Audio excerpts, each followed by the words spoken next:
Good evening, folks. There's about 60 people that are in the meeting so far, and more are trickling in. But I'm just going to get started, and maybe we'll jump in at some point in the introduction. So welcome, everyone. This is the second seminar of this year's Debating Development lecture series. My name is Dania Nadar, and I'm a PhD candidate at the Institute of Development Policy here at the University of Antwerp, and I'll be your moderator for tonight's event. Debating Development is an annual series that has been taking place for the last 18 years. This year, it is taken as an inter-faculty course and is organized as a partnership between the Institute of Development Policy, the IOB, and the University Foundation for Development Cooperation, USOS, with the generous financial support from the Global Minds program. We have a really exciting lineup of guests to chat with us tonight, who I'll introduce to you very shortly. But first, the heavy lifting of this series is done by several amazing people behind the scenes, and one of them is Hannah van Kapellen, and she's actually sitting across from me. And a big thank you to Hannah for pulling this specific segment together, especially over the last year. A reminder that this year's topic is on alternative perceptions of time and temporalities. Tonight's conversation will intersect two additional elements within the overarching theme. Our sessions always have the precursor of debating the dominant and accepted paradigm of what we call development. This term at times refers to the structural and long-term industrialization of so-called underdeveloped countries within neoliberal economic policies. So, for example, the opening of borders with unhindered economic trade and investment, or as neocolonial processes of resource extraction. Similarly, aid is also a term used to maintain asymmetrical flows of development knowledge and resources from north to south. In today's seminar, we intersect our critique of development with its relationship to agriculture, peasantry, and eating, and the ways they have been affected by the structures of capital, and in particular ways of looking at time and temporalities. If you're to take away a couple of points from tonight's conversation, I suggest you pay attention to the following two elements. First, our speakers will discuss the effects of development globally. So not just on how it affects peasantries from the global south that exist in these faraway places, but specifically in solidarity with farmers from north of the Mediterranean, to family farmers in the Nile Basin, in connection with milpa growers between the Pacific and the Atlantic Oceans.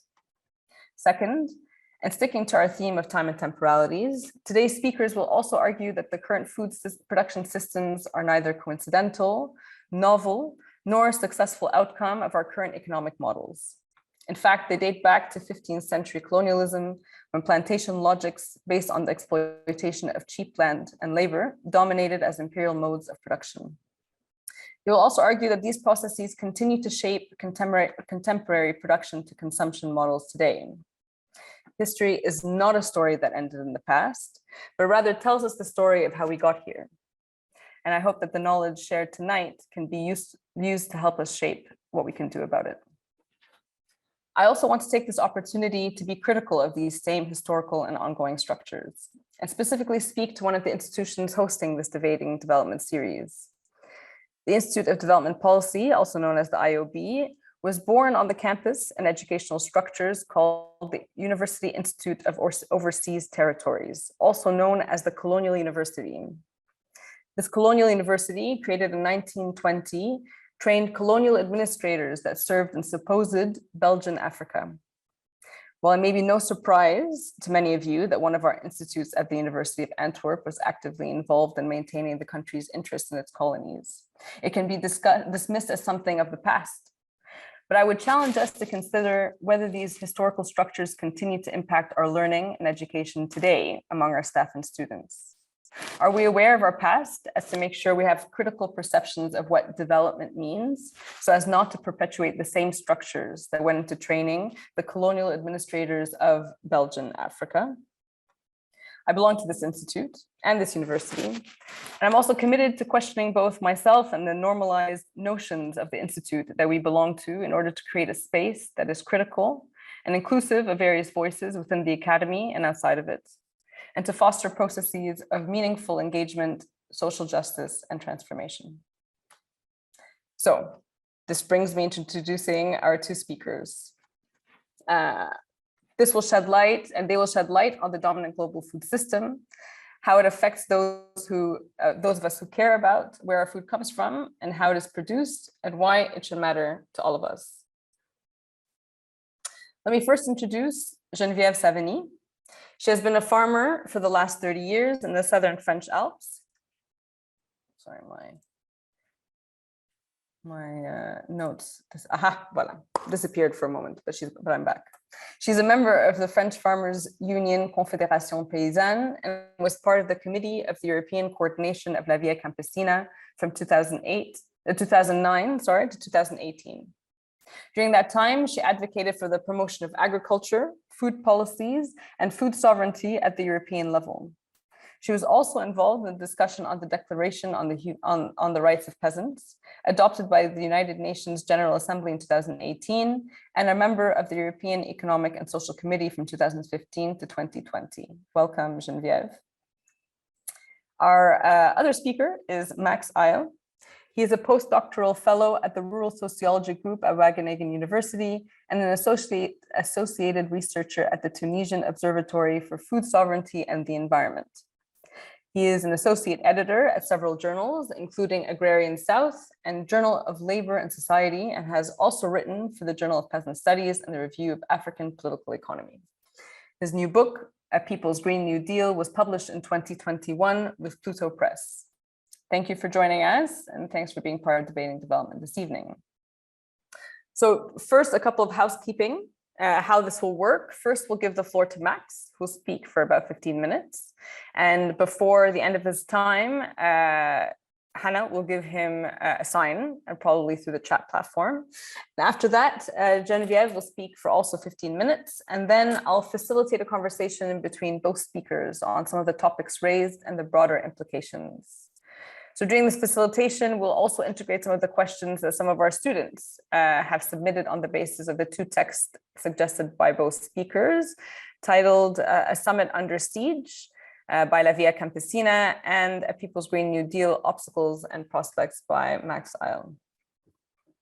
On the basis of these texts, our students have submitted some of the questions, as I mentioned, that I'll raise.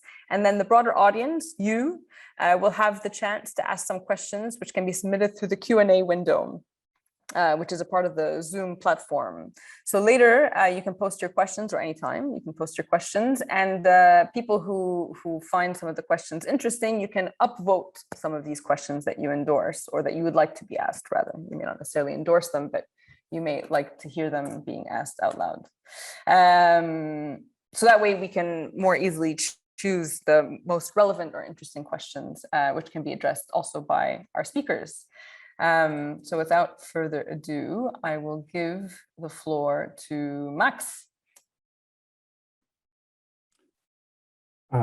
Thank you so much to Dania for the introduction and for the organization. Also thanks to Hannah, and thanks to Geneviève for speaking alongside me. And of course, thank you to all the attendees for taking this time out of your evening to hopefully learn together about some of these important food issues. So when we talk about the world food system, about food sovereignty, about food crisis, about peasant movements, what are we talking about? What is the world they're fighting to change, and what do they want to change it to? These are the major questions of transformation, but they require some discussion and stage setting. History, put differently or more classically, the struggle of classes and nations for domination, wealth, power, and against domination and for a fair redistribution of wealth, mark our current food system. That is, as many would say, our food system is colonial and capitalist and imperialist. Indeed, as many have pointed out, it is a relatively new phenomenon for capitalism to be severed from formal colonialism, even though that is still not the case worldwide. It is important to be clear about what this means historically and in the present, because these descriptions are not just words battling against one another. They matter because how we describe the world shapes how we see it. How we identify systems of oppression, in turn, shape how we can imagine changing them. We can conceptualize the world food system as having passed through several stages which have led up to the current moment. It starts with 1492, colonialism and the slave trade, the disarticulation of African production, genocides in the Americas, and the conversion of the Americas, Australia, Canada, Northern Africa into fertile cereal producers, exporting to Europe. Alongside this process, in the 1800s, the tropical colonies specialized in tropical exports, cotton from Egypt, although also grown by the slaves in the US South, spices and coffee from Latin America and Indonesia, jute and spices from India. The extent of this process created what we can call a colonial afterlife, occurring in several senses. This process worked through the suppression of lives, or the mass murder across what came to be called the periphery, through the slave trade, settler colonial genocide, and also income deflation through agricultural colonial processes. This is something that happened in the past. It is perhaps easy to say, but it lives on in the present. It lives on in the capital, which came from all those processes, including the stolen land base in the Americas, in Canada, in Australia. And this also converted agriculture and food into something we conceptualize as primitive accumulation. That means that the wealth created in those places was transferred to Europe and the United States. And so the poverty of places like Western Africa or South Asia, as they entered formal independence, was the reverse coin of the wealth of the US, the UK, and France at that time. These countries then, the European countries and their offshoots, would have great power to recreate food and agricultural systems in formerly independent, poorer countries, precisely because they had converted the original agricultural wealth of those lands into things they could use for accumulation, and if we can use the term development at home. This type of agricultural looting was the foreign wealth, which was the violent face of the domestic industrial revolution, which set in motion the processes of global warming we are now dealing with today. For example, cheap tropical sugar and tea fed the consumption needs of British working classes, which set the stage for British industrialization. This in turn takes us to the post-colonial period, extending the post-colonial developmental period, otherwise known as the Bandung moment, very loosely, 1947 to 1980. What did this period look like? And what did it do? This was the period of state building and development. This had several intertwined components. On the one hand, where possible, many of the third world states set in motion processes of domestic agricultural development, although often using imported technology through the Green Revolution. In part, this replicated while also expanding the previous patterns of agricultural development which had prevailed in the settler states. This also occurred with greater or lesser varieties of agrarian reform, depending on the power of the national liberation movements and the degree of ideological radicalism amongst them. For example, very radical, for example, in China, less radical in India. This also led in some places to setting the stage for a large measure of food self-subsistence and policies which we might now call food sovereignty. Other aspects of this were less sunny. For example, the carbonization of third world agricultures, making them much more reliant on foreign inputs in order for them to be productive and grow. Other aspects included massive US cereal aid to the third world, for example, Tunisia, Egypt, Algeria, and Colombia, and furthermore, India, in order to control the path of agrarian development. That is, how these countries went through their agrarian change in the post-colonial period was not merely a domestic decision. It took place with the Cold War in the background and informing US policy decisions, which in turn had a massive impact on how those countries developed domestically. Especially that aid came in order to prevent the influence of what was called communism, and also to prevent more radical agrarian reforms, which could have set the stage for more widespread domestic prosperity. For example, we now know, although people knew then, that in India, the Green Revolution, or the process through which there was a massive input of specialized seeds and a specialized technological package, which in turn led to increased productivity per unit of land, but also led to increased rural poverty, the flight of people from the countryside to the cities, and so forth, was not necessary. There were other developmental paths then open to India, and there was not even a lack of sufficient domestic food.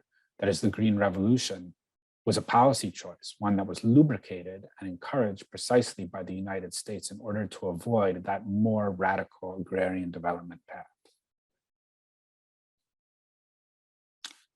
These sets of policies left in place greater or lesser degrees of rural differentiation and greater or lesser degrees of food security within the third world, while also making them much more reliant on imports of inputs from the first world, which in turn became a mechanism for the flow of value out. This takes us roughly to 1980, with the onset of neoliberalism, intercut with war and continued settler colonialism on a world scale. During this period, we had several intertwining processes, depending on geographical area. The most prevalent process was intertwined. On the one hand, the dismantling of state support for agriculture across the third world led to the immiseration of southern rural poor people and further flight to the cities. This also led to income deflation on the part of people in the countryside and in the city. That is, they were able to afford less food. Furthermore, with the advent of increasingly complicated, sophisticated, and just-in-time logistical systems, the colonial pattern of agro-export resumed at an accelerated pace. In other words, the decreased capacity of poor people in the third world to have access to the food or to the land used to grow food had its reverse coin in increased production for export of crops that could not be grown in the north. For example, out-of-season fruits and vegetables in North Africa, spices, coffee, fruits across South Asia, and also Latin America. In some regions, of course, of the third world, the agricultural system was overwhelmed by income deflation, if not outright war, for example, in Iraq and the former Soviet bloc, both of which saw massive loss of life due to the destruction of their state agricultural systems during this period. This brings us to the present, where I think we have two interlocking aspects. On the one hand, we actually have new frontiers of accumulation opening up across the third world, which are built on the weakness of third world states and their inability to defend themselves in and to have social blocs that are interested in defending themselves against these new regimes of accumulation, which are emanating from the core, primarily from Europe, the European Union, and the US. This includes the conversion, for example, in Brazil and Colombia, of cropland into biofuel land. This means the conversion of Amazonian forests into soy plantations, which go on to produce agro-industrially produced meat, which is then primarily exported. This includes a massive phenomenon of land grabs, which are mostly done by the US, the EU, and their local offshoots in the Gulf states. This includes massive suppression and deflation of income across India and Africa, with more people hungry by the day, especially post-2014. And with the ecological crisis now rising in severity, this means also plans for ever more biofuels in order to replace carbon-emitting fuels, mandatory afforestation plans to draw down carbon to allow the big oil companies to continue to produce, and also the eradication is planned of third world pastoralists through the imposition of mandatory global veganism, as is being advocated by European Union and American foundations. So this is the agrarian tableau we have in front of us. And I would just conclude then by saying that there are finally specters of resistance, which open up the field for a wide array of anti-systemic possibilities or transformative possibilities, of course, depending on if we are willing to hear them. It is significant that every single radicalized state in the post-2000 period has in one way or another put forward, with varying degrees of success, a radical program of agrarian transformation, including land to the peasantry. Whether this is the massive white to black anti-racist transfer of wealth in Zimbabwe through the agrarian through the fast track land reform, whether this is Venezuela's agrarian reform, which was stymied by sanctions, mercenaries, and destabilization, whether these were the stalled experiments in Bolivia and Ecuador. There are a wide range of possibilities for domestic agrarian transformation that are particularly centered on land. Furthermore, of course, this includes La Via Campesina, which is putting forward plans for cooling the planet based on smallholder peasant agriculture and agroecology, and is, of course, facing huge winds of resistance. So I think on that note, it would be good to pass the mic over to Genevieve, because she is, of course, in a much better position than I am to actually expand on what La Via Campesina is doing in this present moment. So thank you for listening, and that'll be it for now. Thank you very much. Thank you for this transition. And yes, I am a member of La Via Campesina, and especially a member of European Coordination Via Campesina, which means that I'm not specialized in the global vision, but more in the European vision. But still, I will try to explain how we see the situation and what are the present struggles to make a better life in the future for everybody, and not only for peasants. As we see it, we can say that there are two main food systems coexisting. You have the globalized food system, which can be said to be the mainstream food system, with long food chains food produced from large monocultures that are producing commodities.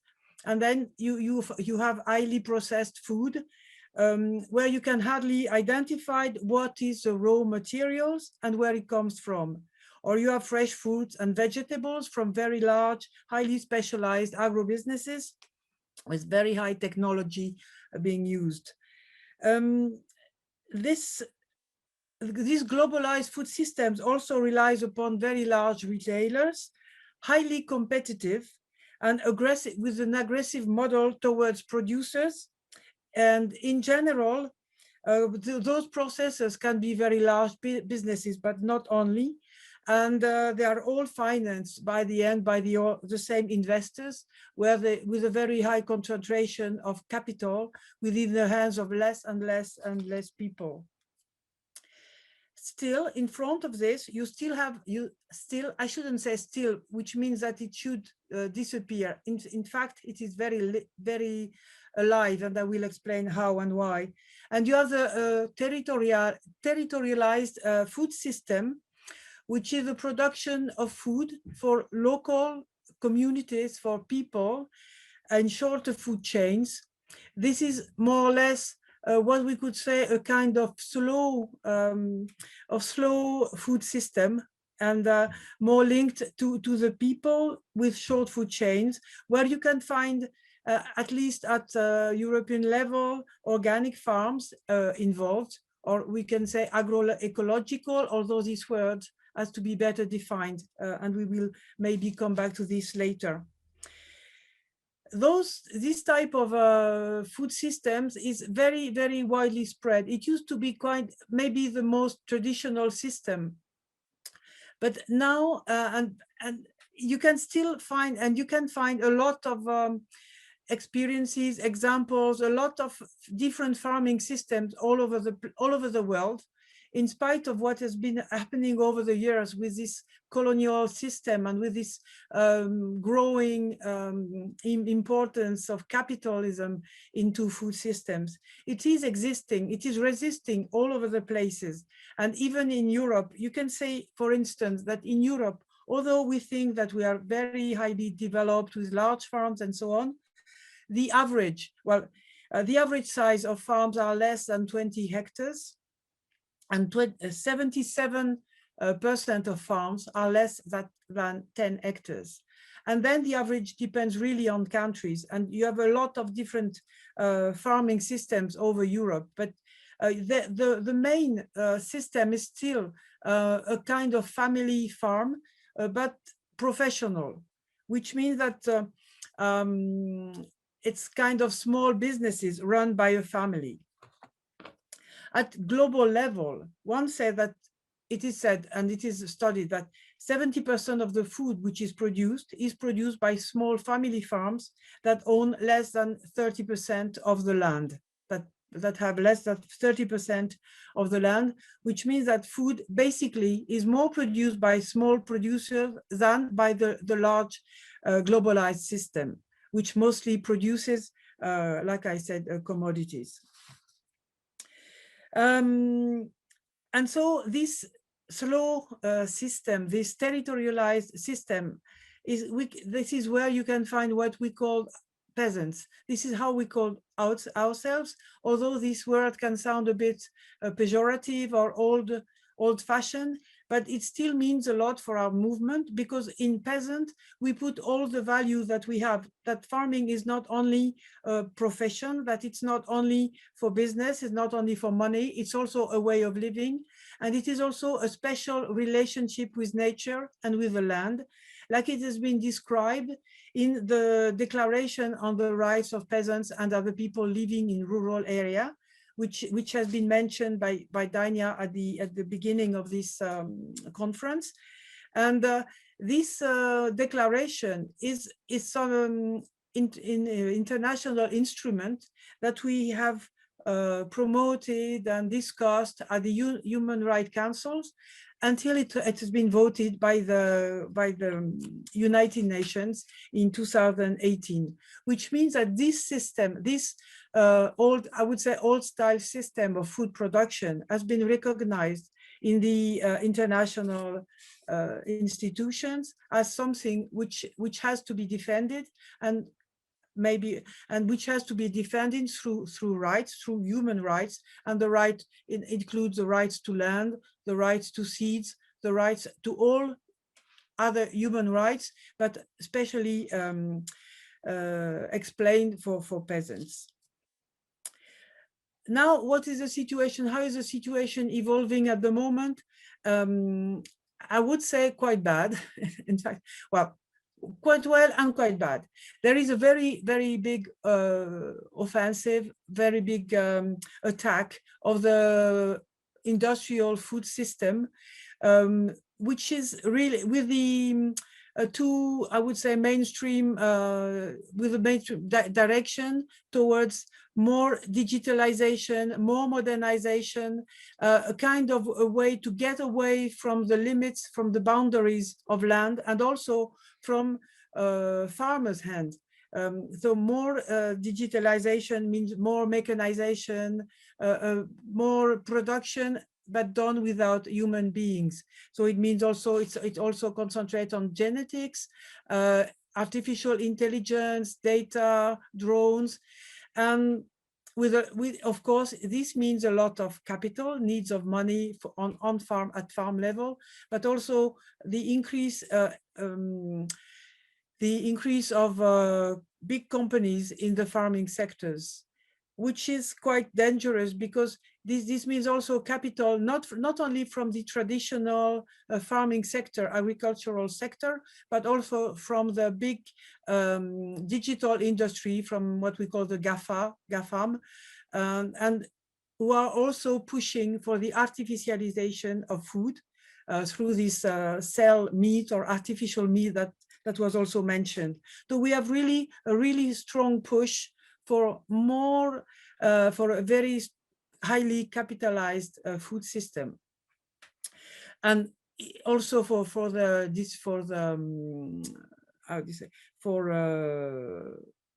distribution to sell to consumers. This also means that there is also more and more importance with platforms, this kind of big platforms like Amazon, and the food distribution through this kind of systems really linked to digital tools and instruments.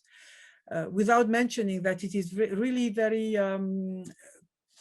it consumes a lot of energy, so it is also increasing the impact, the carbon impact on our world. In the meantime, we see a lot of experience, well, the development of a lot of other system, and a lot of agroecological farms, collective farms, small businesses, and a lot of young people trying to start farming, and with this kind of alternative way of farming. So it's also this vision which is also developing, but without the support of public policies, which are basically, and this is what we see usually at European level, that are usually more promoting the industrialized food system, but of course with a bit of greening and sustainable development of digitalization, as we can hear every day in the Brussels bubble when we discuss about the future of food and farming and the different policies. So this has been really very obvious in what was called the United Nations Food System Summit, and that maybe some of you have read this little paper that Via Campesina wrote as a reaction to this Food System Summit that has been launched by the United Nations General Secretary, but after at the request of the World Economic Forum, proving that really the big players, the capitalist companies, are really pushing hard to develop a food system to be included in the development of food systems and to make profit out of it, and also out of all the derived products from finance. And also to mention how concentrated it is, you can say that in all the big companies, whether it is for retailing or processing, you will find the same players, the same large finance companies like BlackRock or Vanguard, who are really putting their money in the food and land sector.